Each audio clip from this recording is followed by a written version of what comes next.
It's perhaps the best story ever told. There was a young woman who lost her husband to four kinds of cancer, not one. Well, actually, it was carcinoma. He had a tumor in his esophagus, tumor in his spine, and his liver was filled with all those arm thingies, lesions, and his organs shut down on him. Because of his cancer, he passed away.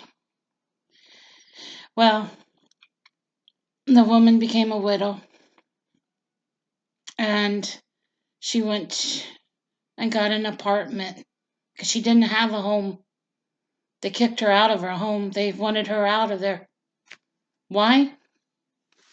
Well, they treated her like dirt.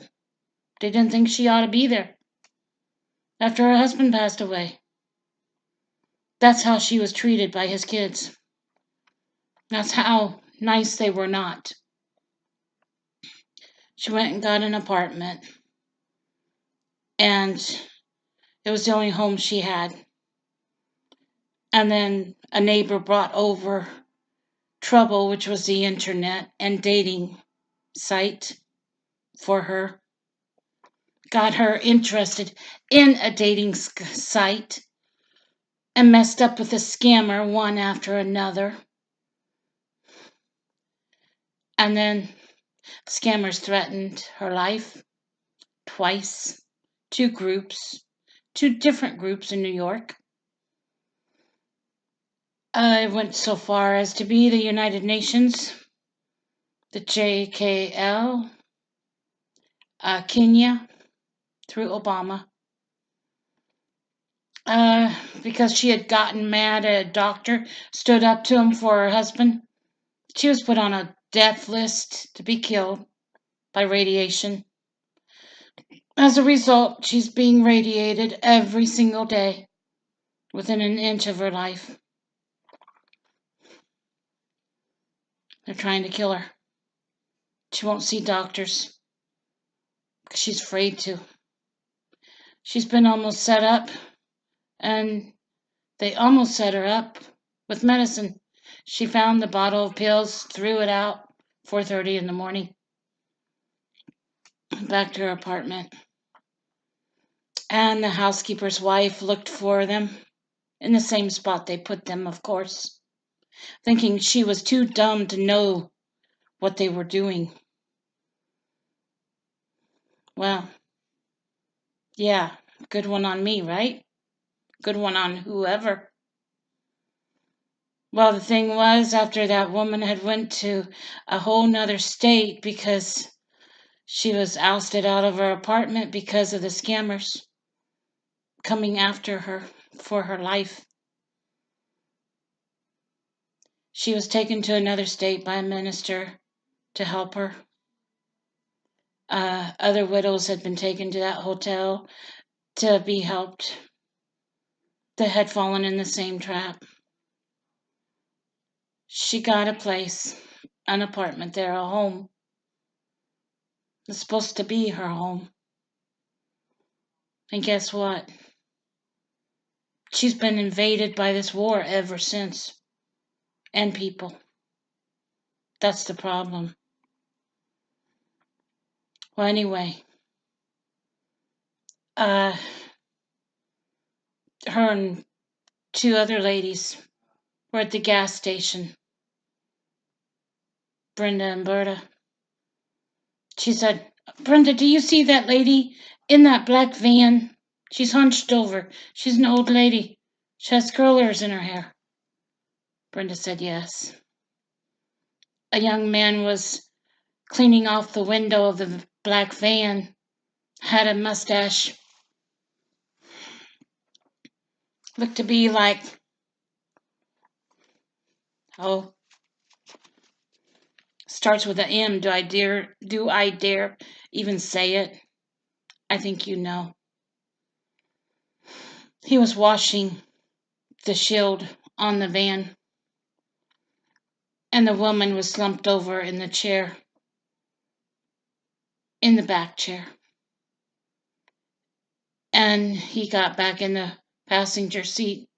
Nobody did nothing. Everybody sat in the car like it was nothing. Totally ignored it. He took that woman to New York, to a restaurant, to a back room, had her eaten by an alligator.